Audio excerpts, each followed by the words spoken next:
everyone! Welcome to Rimarbin Cooking Lifestyle. Sa araw na ito, gagawa naman tayo ng salad recipe.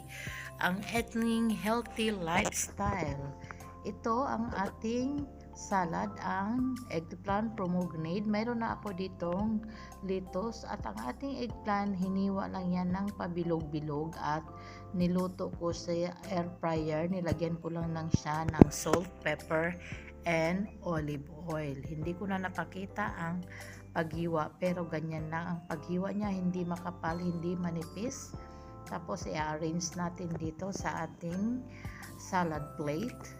Ayan, pagkatapos budburan natin siya ng pomegranate seeds. Ayan, depende na sa inyo kung gaano karami ang inyong ilagay. Ang alaga ko kasi gustong gusto ng ganitong iba't ibang salad. Tapos lagyan natin ng fresh coriander leaves. Ayan, para mas presentable. Ayan, medyo malalaki pa. Depende naman kung gusto nyong coarsely chop or finely chop ang inyong paghiwa ng ating pressed coriander. Ayan, pagkatapos i-set aside natin at gagawin natin ang ating sauce. Bago natin i-set aside, lagyan muna natin siya ng molasses sa taas. Ayan, iganyan lang natin siya.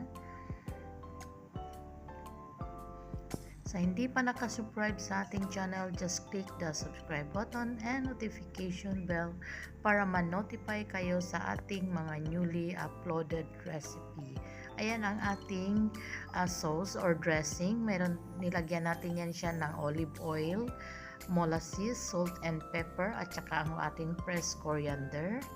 Ayan, then halu-haluin lang natin. Ang full description ng recipe ilalagay ko lang sa description box.